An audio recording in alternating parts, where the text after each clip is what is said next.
And so what I did was I started to design haircuts. And one haircut I had was the old man. And I shaved my head up here just like this. I did this. And I would keep the hair on the side like an old man has. And one time I shaved my whole head and had a reverse part. So I had hair up here and it kind of zigzag. So I did things to be this cool, crazy, kind of like creative kid. You know, like Crisscross came out. I was crazy, man. But I was a crazy cool kid in school. So I look in the fucking mirror, I see this letter, I'm fucked up, and I'm like, you know what, man, no one's coming to help me. In this mirror, it wasn't my mom, it wasn't Principal Freeman, it wasn't my dad, it was me.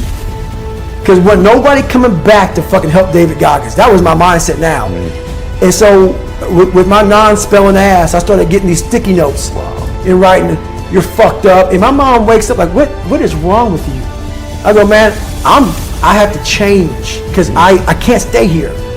I can't. I looked at myself in the mirror and I was defeated. I go, look at myself. I'm like, who am I? So I'm defeated in this mirror. And I'm like, okay, I'm changing. I said, Mom, can we please get a tutor? So we can only afford $15 a week for a tutor. So I had 4 hours a month. Okay. 4 hours a month. I had a 4th grade reading level, man. 4 hours a month for 6 months. That's all I had. So this tutor did one thing for me, very big. But basically, she saw that I was slow, very slow, and couldn't retain shit. And I think she was joking. She says, you're gonna have to write down everything 1,000 times for you to remember this. I took it as okay, roger that.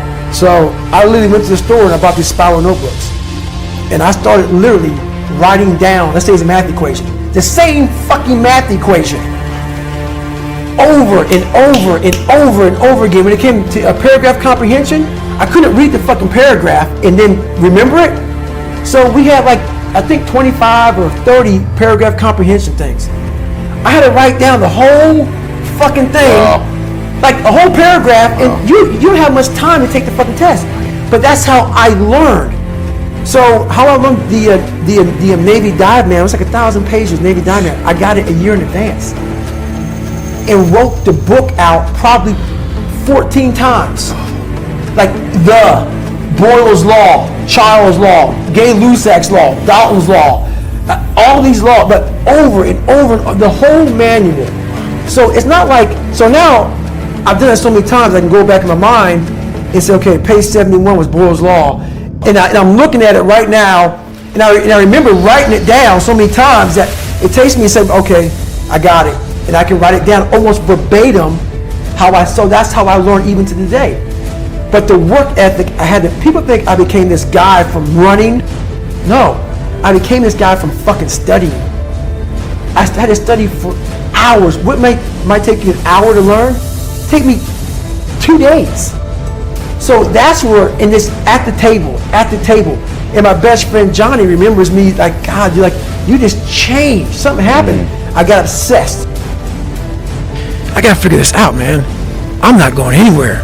I'm starting to lie. So when you have a messed up foundation, I started lying about everything. I wanted people to like me.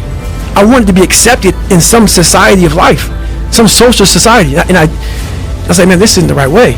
I messed up here, I messed up here, I messed up everywhere.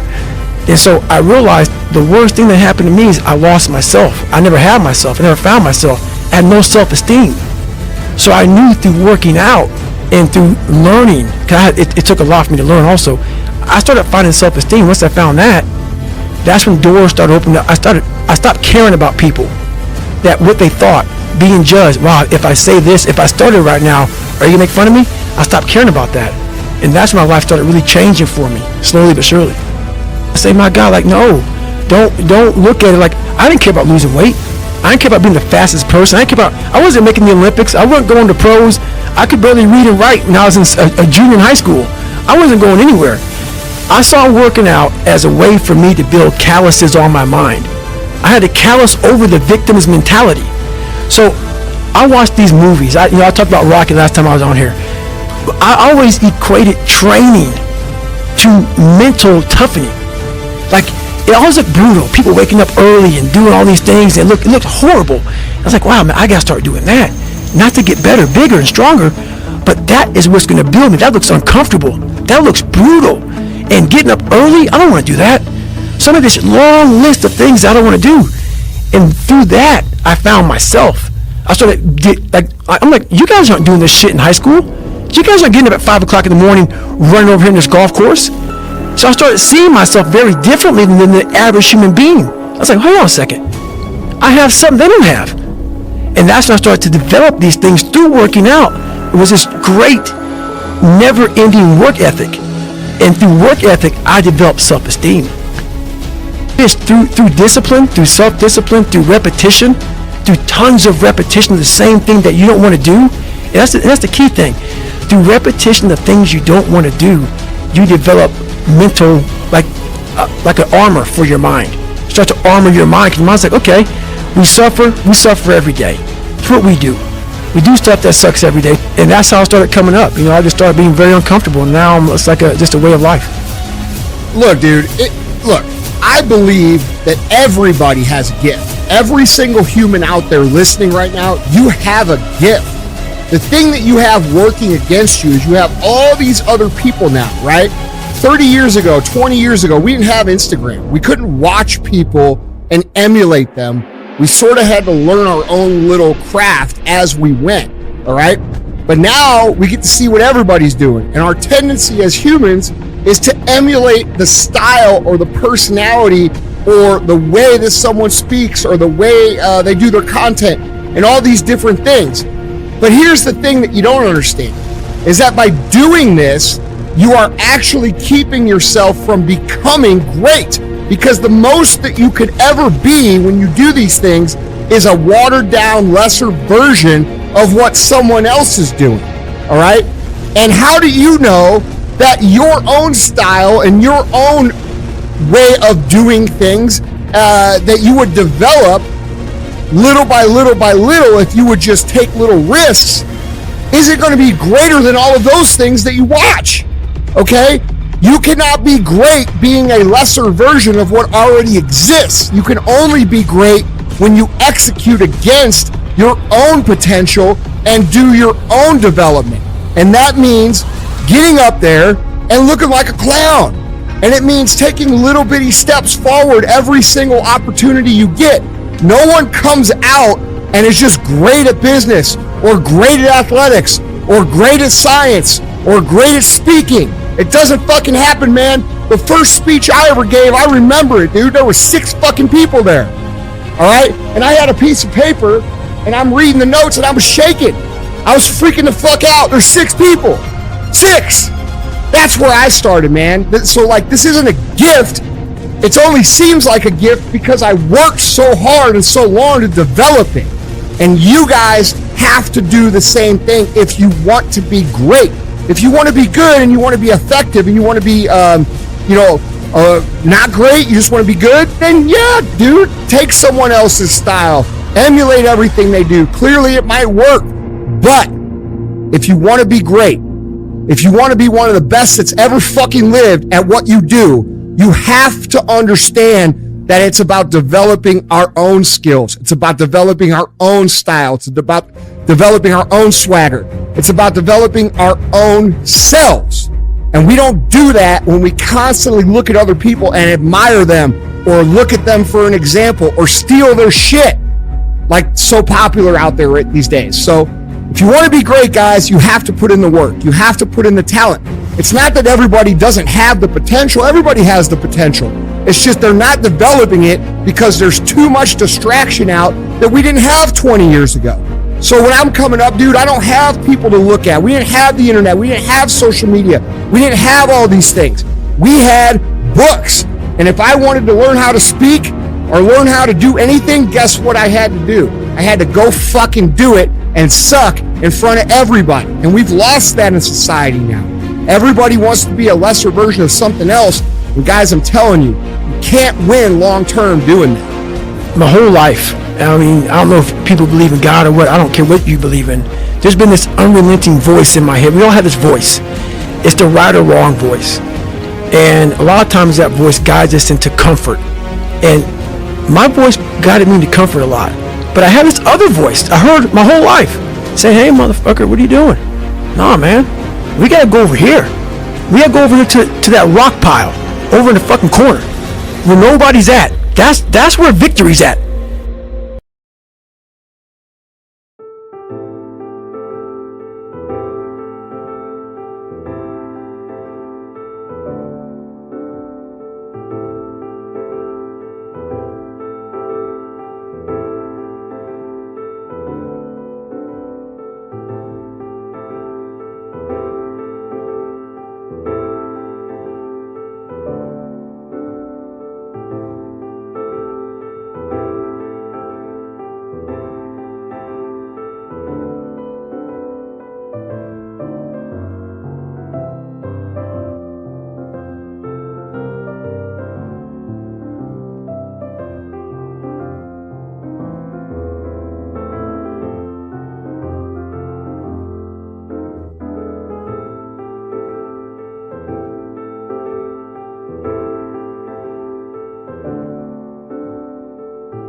Sau cơn mưa đêm em đã làm gì giờ, khói thuốc lăn lạnh mi giờ, anh chỉ muốn một đêm này không ngày ai ôm anh see yeah yeah. Em muốn là quê mà summer, em đã còn đi nhưng mà 30, anh không thể giữ em được bên mình. Và bao nhiêu ngày gió đã người ghen tình, bao nhiêu lời mấy mà quên rồi, vẫn là con má nằm bên tôi, giờ chỉ con má nằm mòn trôi yeah. Anh chẳng thể giữ để cho em nhiều điều, mấy con mất điều em mới không muốn yeah. Em mới không muốn yeah. Em nhớ muốn bên anh như khi em muốn mất bên anh. Em nhớ muốn say nhà này là bước mắt em cần anh yeah. Mắt anh mê mê chỉ cần ai sai đến anh ai em không ngồi mãi chỉ cần ai mắt em mất sâu và em muốn đêm nay em là trôi đã biển qua cảm xúc như cơn mưa kia đang miền tối. Đã mệt mà đi má đôi má em thật u sầu, và đi má đôi má em thật màu nâu, và anh muốn ôm em thật chặt yeah. Trong khu phố anh ôm lấy một tay em không thể thắng yeah. Như cơn mưa anh không ngần lại yeah. Em anh đi xa nên đi mất yeah. Chỉ còn này anh qua đêm cất yeah. Nỗi buồn như anh không ngờ như em yeah. Ta không rời nhau xa rồi, chỉ còn cơn mưa kia đang nhạt trôi và em xa rồi. Chỉ còn anh đêm nơi cái mây mờ thôi yeah. Mắt anh đã mở đi mascara, môi hồng như Evergrande yeah. Bạn em như có AK, pháo hoa là ta ta ta ta. Anh bay lên trên trời cao, không ngăn đao, chẳng biết vì sao mọi thứ cùng anh yeah yeah. Chỉ cần như anh đi mở bao